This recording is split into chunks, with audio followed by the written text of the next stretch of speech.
Coming up nationwide, early voting rates are up. We see how people in Kansas are taking advantage of the opportunity. Also, with the election less than a week away, we learn more about national polling and how the numbers aren't always what meets the eye. And later we take a look on Mass Street to see what local businesses have in store for Halloween. Live from the studio in Stauffer Flint at the University of Kansas, you're watching KUJH News. Good morning and welcome to KUJH News. I'm Francesca Onofrio. And I'm Emily Sutter. With the election right around the corner, people are able to get out to the polls early before Election Day next week.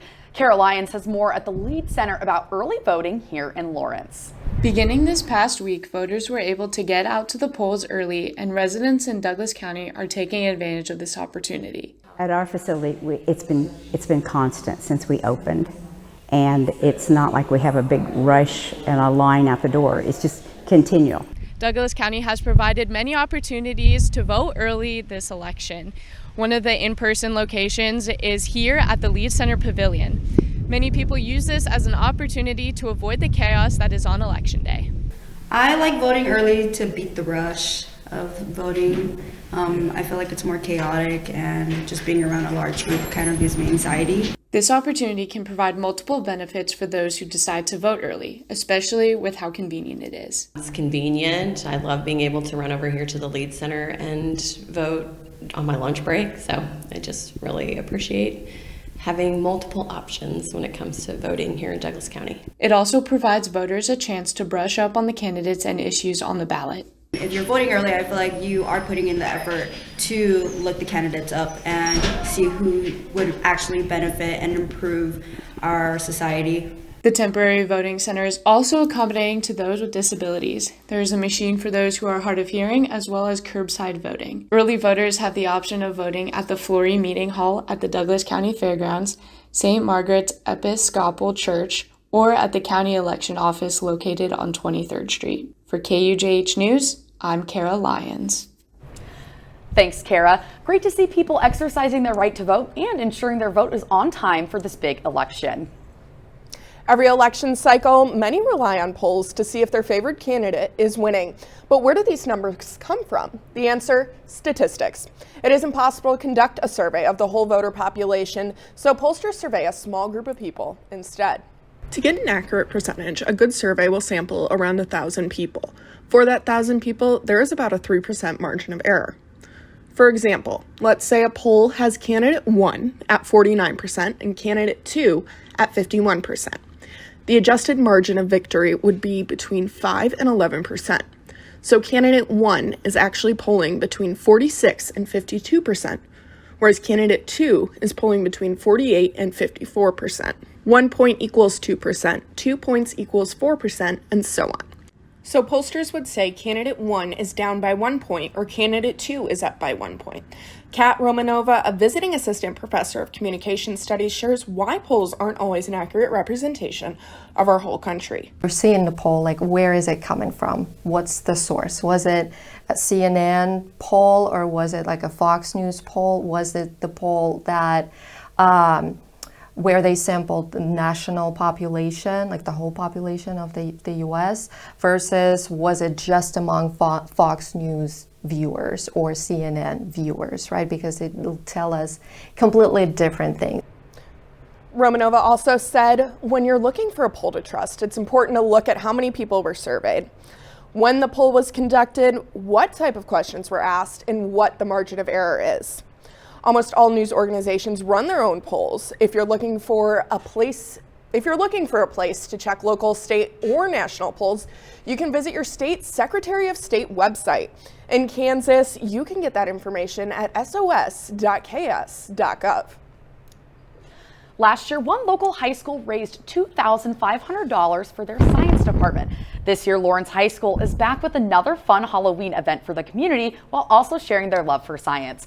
KUJH reporter Sydney Clark brings us more on this year's Chesty's Haunted House. A spooky evening for all who dare to enter. It's the second annual Chesty's Haunted House at Lawrence High School, put on by the science students for the students. This event helps raise money for their science department while putting spooky experiments on display. And we put it on because the science department was kind of lacking the funds that we need to do labs every week, because we try to do labs as much as we possibly can. It's an event that sparked from Duncan participating in a similar event as a student.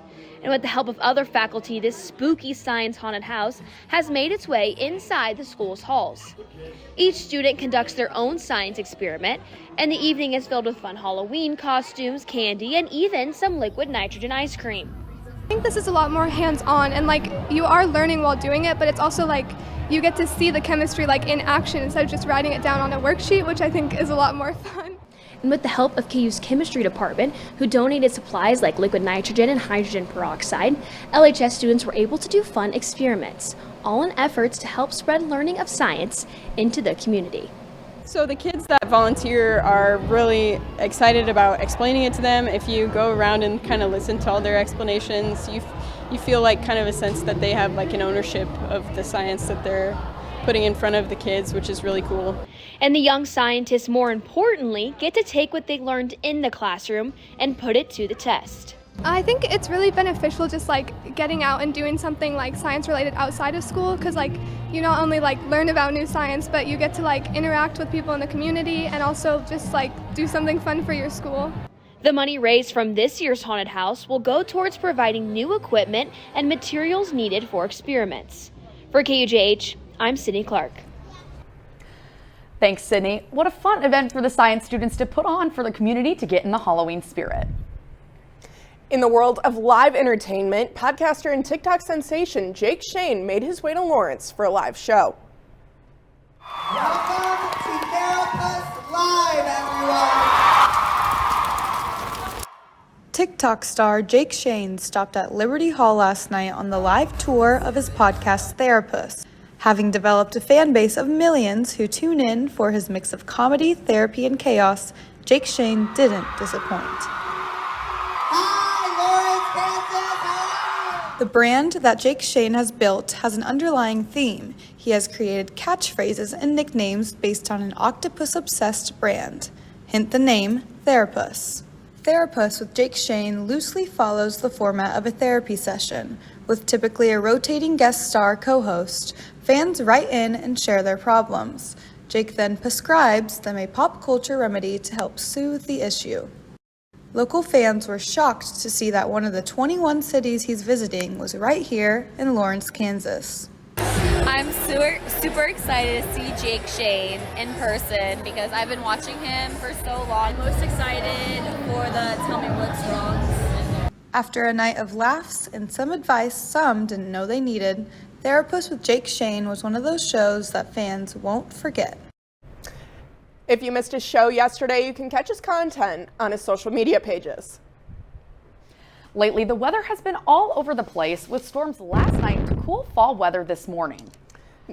It really has, Emily. Weather forecaster Sam Hansen is here to tell us more about the upcoming temperatures. Sam? Thank you, Emily. We had some strong storms move through last night. Those have since moved off to our east, leaving us with some patchy cloud cover this morning. Looking at our current conditions, we're at 51 degrees, have humidity at 62%, wind is out of the west at 13 miles an hour. As we head through the afternoon, skies will clear. The wind will still be out of the west, but weaken as we go into the afternoon. And we'll struggle to get into the upper 50s today, and these cooler temperatures will be a trend for the next week. Luckily, done with the summer heat. Well, we will warm up to around 70 degrees on Sunday. And these warmer temperatures over the weekend will also bring about a chance of rain for Saturday, Sunday, and Monday. I'll break down those details for you, as well as tell you about the forecast for Halloween night tonight. Emily, thank you. Thanks, Sam. Coming up on KUJH, we ask students around campus if they know the true meaning of Halloween. After the break.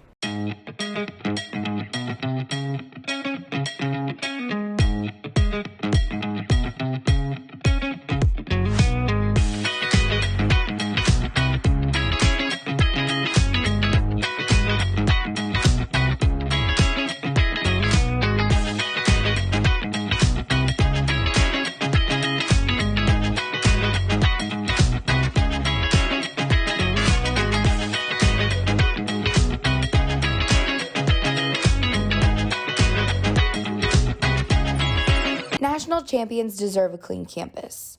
Don't wait for other Jayhawks to pick up your mess. Keep the University of Kansas clean. Welcome back from the break. Sam is back with details on the upcoming forecast. Sam, what can people expect for all the fall activities tonight? Will be clear and wind will be calm, but those temperatures are going to be chilly in the 40s all the way from 8 p.m. through 2 a.m. tomorrow morning. So whether you're planning good or dirty deeds for Halloween tonight, you're either going to need to toughen up and face the cold or put some layers on over your costumes.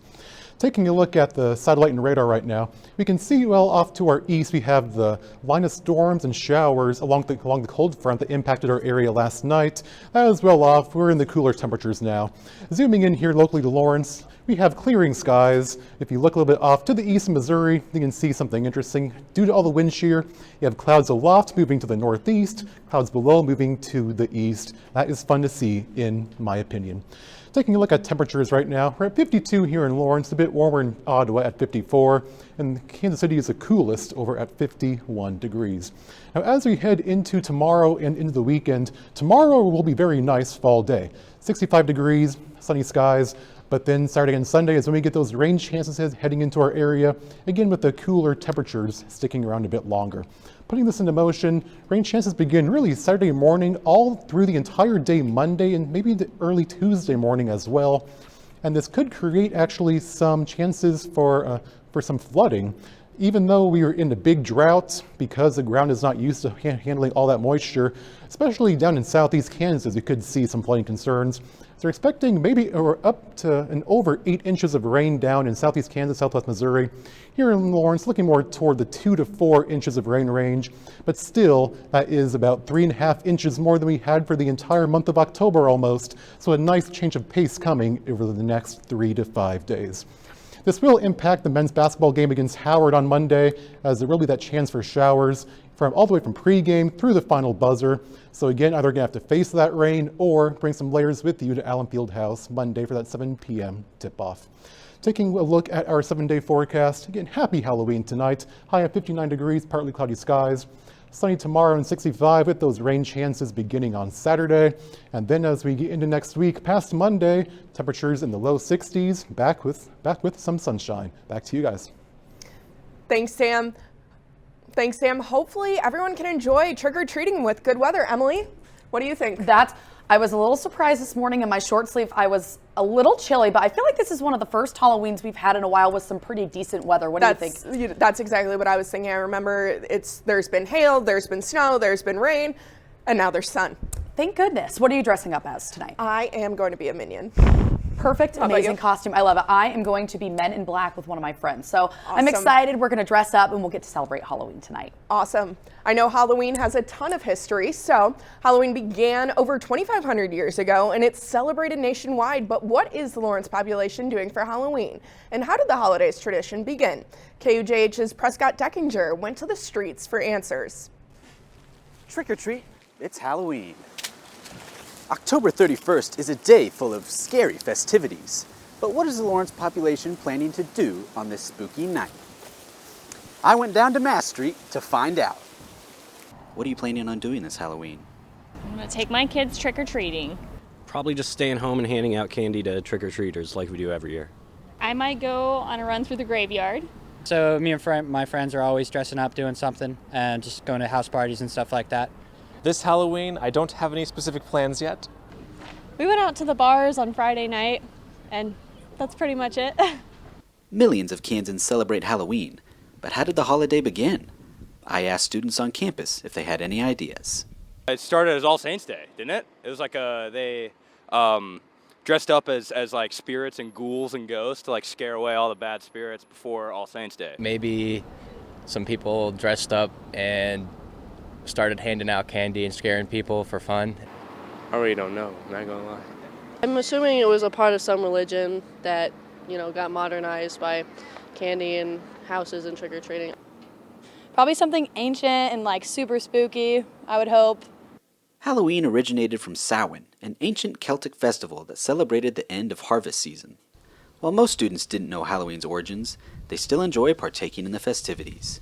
For KUJH News, I'm Prescott Deckinger. While most KU students have outgrown trick-or-treating, they haven't outgrown dressing up. Halloween remains a day of scares and frights regardless of whether students are aware of its origins. If you didn't know yet, Lawrence just welcomed its first Whataburger, a fast food burger chain based out of Texas. Open 24 hours, Whataburger may be a new staple for those around Lawrence. KUJH's Ryan Cartman has more on the restaurant's new opening.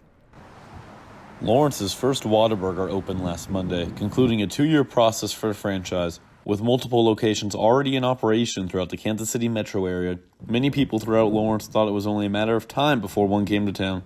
Located off 23rd Street, it becomes Lawrence's third 24-hour fast food restaurant. Students on Jayhawk Boulevard shared their opinions on the opening and their favorite fast food burger restaurant.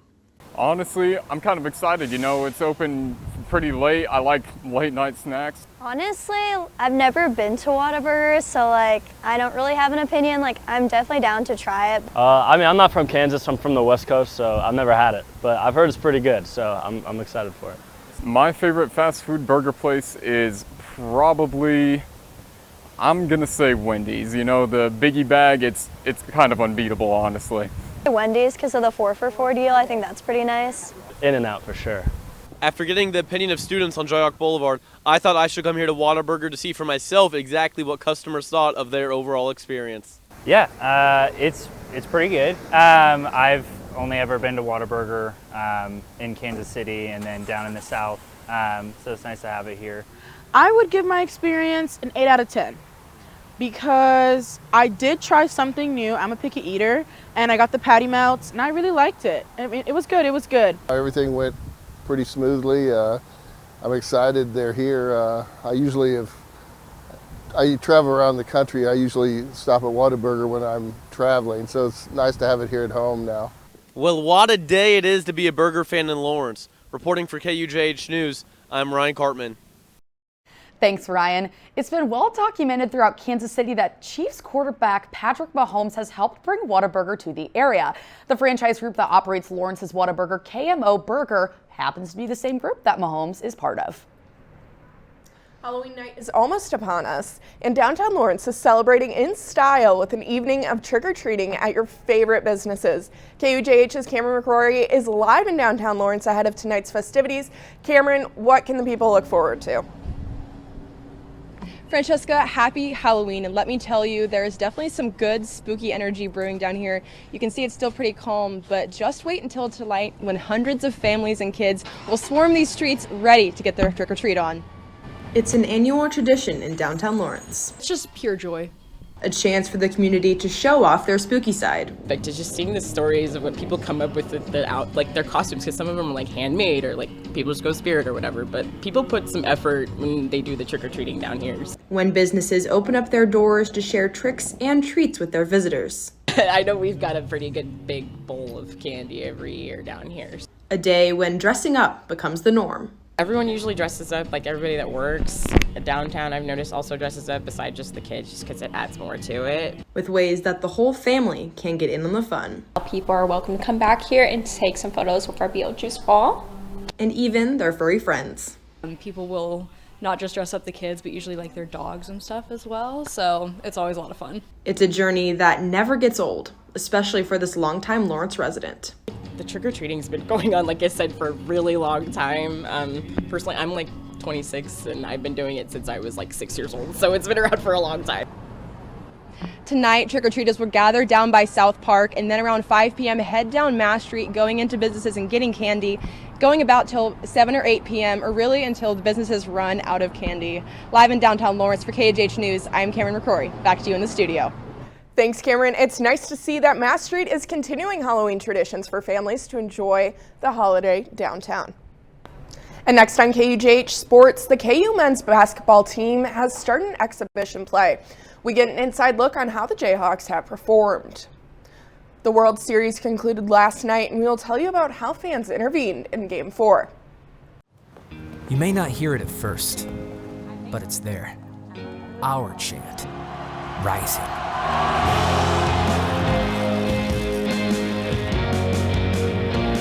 On this summit, callings converge, voices unify into a chorus that sounds out for good. for greatness. Can you hear it? Welcome back to KUJH Sports. I'm Kara Lyons, here to give you your weekly recap of all things sports, including big soccer and volleyball wins. Monday was the early sports equinox, and no, we're not talking about the 4 seasons. The sports equinox is the one time a year around mid to late October and early November when the 4 major sports leagues all have games on the same day. The NBA and the NHL had regular season games, the NFL had Monday Night Football, and as we all know, the World Series is taking over sports. The World Series has captured the attention of all baseball and sports lovers once again. The Dodgers led the series with 3 straight wins. The first 2 innings of the game, 4 left viewers feeling that the first inning of Game 4 left viewers feeling that the Dodgers were going to sweep the series. That was until Anthony Volpe's 3rd inning grand slam, igniting a fire under the Yankees to take the win 11-4. What was talked about more than the Yankees slamming the Dodgers were the 2 fans who were ejected from the game.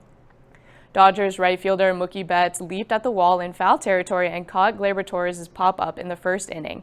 One fan grabbed Betts' glove, pried the glove open with both hands, and grabbed the ball while the other fan grabbed Betts' non-glove hand. The 2 fans were banned from the Game 5 at Yankee Stadium last night. This spark was just not enough for the Yankees, and Dodgers were able to close out this series last night with a 7-6 victory and crowned World Series champions. On the topic of baseball, Kansas City Royals catcher Salvador Perez made his debut in the postseason after being absent for almost a decade. Before Game 3 of the World Series, Perez was honored with the Roberto Clemente Award. Perez has been previously nominated for baseball's most notable honor for his off-field philanthropic endeavors. Each winter, Perez provides food and medicine for families in his Venezuelan hometown of Valicina, and has also paid for thousands of surgeries to repair cleft lips for children. Most notably, Perez aided in relief efforts in Colombia during the height of COVID-19 and even entered the country on foot when travel by car was forbidden. Following Media Day, the number 1 ranked KU men's basketball team took their new roster for a test drive in a charity exhibition game against the University of Arkansas. The Razorbacks defeated the Jayhawks 85-69 in front of a sold-out crowd in Fayetteville, Arkansas. Hunter Dickinson did not play in the Arkansas exhibition, but it is clear that Dickinson's court presence, or lack thereof, is impactful for the Jayhawks.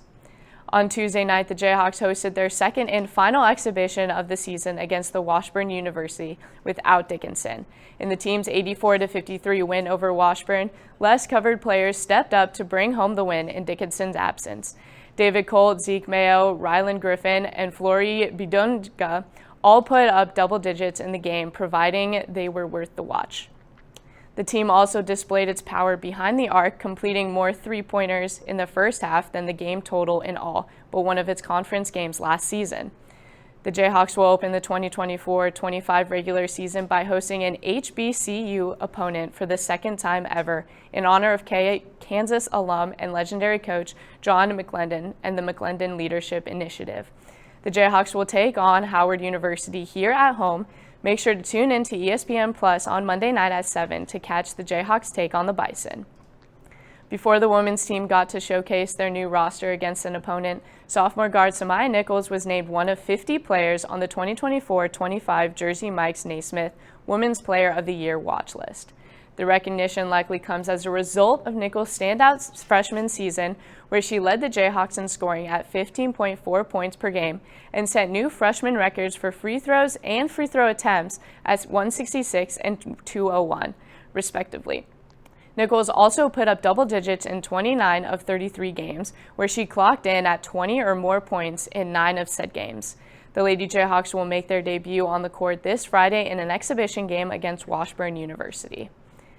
From the start of the season, Coach Lee set the goal for the team to reach Big 12 playoffs in Kansas City for Kansas women's soccer. Not only did the team achieve this goal, but they went even further and took care of business as they defeated the number 11 seed Arizona State yesterday. The Jayhawks haven't seen the playoffs or double-digit wins since 2019. They will advance to the quarterfinals and go head-to-head with number 3 seed West Virginia on Saturday night at 8 p.m. at CPKC Stadium. Although volleyball isn't recognized in the summer equinox, it should be, especially if you're talking about Kansas volleyball. Last night, the Lady Jayhawks secured a win on the road against the Texas Tech Raiders 3-1. Senior Caroline Bien gained her second career milestone of the season, surpassing 1,000 career digs after recently tallying 800 career kills. The Lady Jayhawks were able to keep a steady lead against the Raiders in the first set with an impressive 7 kills from Aya El-Nadi and 11 assists from Cameron Turner. The Lady Jayhawks displayed some shaky defense play, and although the game went into 4 sets, KU fought the uphill battle as they recovered from each mistake with ease. Toyosi Onobaju returned to the court last week against the University of Utah after missing games against UCF and Iowa State. Against the Utes, Onobaju showcased her outstanding execution of back row play with 5 digs and 1 assist in the first set alone. But in the game against Tech, she played her defense skills with 11 kills. Throughout the match, El-Nadi and Bien continued to demonstrate their offensive and defensive excellence, while Turner proved that she's always there to give her teammates a helping hand or set. Up next, the Lady Jayhawks will host the West Virginia Mountaineers at 1 on Saturday afternoon. Make sure to head out to Horse Family Volleyball Arena or stream the game live on ESPN+. A packed weekend for KU is upon us, so thanks for watching KUJH Sports to keep up with the Hawks. For more about Kansas soccer road through the Big 12 tournament, KU football, and volleyball's continued dominant season, go to KUJHnews.com with information from our very own Michael Dakari. And up next on KUJH, we get an inside look on one of Lawrence's favorite pumpkin patches. From adversity, we rose. We made history and became pioneers, voyagers, champions, Jayhawks. And when our chant rises, haunting and hallowed, Jayhawks are telling the world what's near. Victory. Welcome back. Sam is with us again to talk about readjusting our clocks for daylight savings time. Take it away, Sam.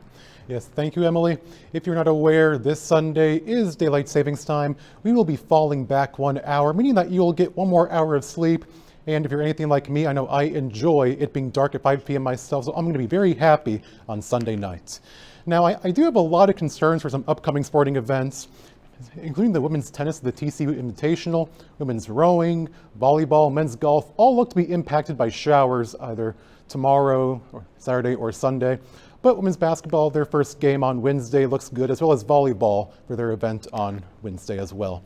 Taking one more look at our forecast, again, these fall temperatures are here, and I believe they will be here to stay. The lows will be fairly warm over the weekend as we'll have the showers move through around the mid-50s. But then when we get to next week, perfect fall conditions, highs in those 60s, lows in the 30s and 40s. I know I like those conditions quite a bit. Back to you. Thanks, Sam. I am excited about daylight savings as well. Speaking of light, KU students are stepping into the spotlight as they open the second show of the KU Theater Department's 2024-2025 season, Hookman. After weeks of rehearsals, they're ready to bring the story to audiences. KUJH's Jack Yampolsky gave us a preview of the gory story. Feeling sad because the Halloween season is nearly over. Exhaustedly looking at the calendar to see how far Thanksgiving break is. If you're doing either or both of these things, head over to Murphy Hall for the perfect solution to both. The KU Department of Theater's production of Hookman. The play opens tomorrow at 7 p.m. and runs for the first week of November in the William Ng Memorial Theater. The Ng is a black box theater, which is a more intimate setting for live performance. Playwright Lauren Yee took inspiration from the classic slasher movies of the 80s and 90s to create what she calls an existential slasher comedy. The gore and jump scares are a couple of the elements that director Tiffany Brooks Hagen is excited to bring to the stage. The blood, I think, has been the most challenging, and also I think the one that's going to be the most fun for the audience to see. The cast has been rehearsing for a short 4 weeks to bring this story to life. Ollie Mitchell, who plays the main character, Lexi, has had a blast taking on the challenge of the role. So it's really interesting when her brain is in all these places at the same time, and you kind of can't know what's real or not. And And Ollie doesn't know what's real or not because Lexi doesn't really know what's real or not. So it's really interesting, yeah. I haven't done anything like it before. Tickets for Hookman are $15 for KU students at the Murphy Hall box office. Get out and support the arts, Jayhawks. Who knows? Maybe you'll see this one production and it'll keep you hooked on live theater.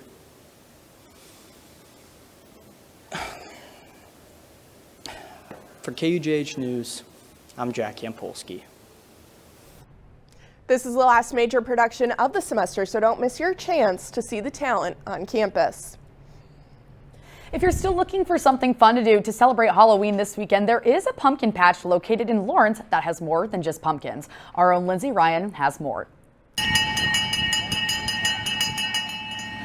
From train rides to bounce houses, great food, and face painting, Garrett's Pumpkin Patch has a range of activities for everyone. The family-owned and operated pumpkin farm is located on the eastern edge of Lawrence and will be open through this weekend. One local 10-year-old got to spend the perfect fall day at Garrett's with his family. I like it. I really do. I think there's a lot of activities, and I think that's pretty good. The climbing wall that goes into a slide, I think that's my favorite just because there's a lot of things that you can turn it into. Like you can turn it into a complete story, you can turn it into a game, and yeah, it's just really cool. For Jackson and Pearson, there's always a friendly competition happening somewhere. I like the hay bales, you know. They're pretty fun. Jumping from hay bale to hay bale and like tackling in the inflatables. If you're looking for something fun to do this weekend to celebrate Halloween in the fall season, Garrett's Haunted Farm is located off K10 and 23rd and has something to do for everyone. Happy Halloween. Garrett's Pumpkin Patch sounds like the perfect place to go this weekend to celebrate the season festivities. It's open until Sunday evening, so be sure to check it out before it closes. Well, that's all we have for you this morning. And check out KUJH on TikTok, Twitter, and Instagram for exclusive content and keep up to date on the latest stories at KUJHnews.com. I'm Emily Sutter. And I'm Francesca Onofrio. KUJH News will be back next Thursday at 11:30 a.m. Happy Halloween.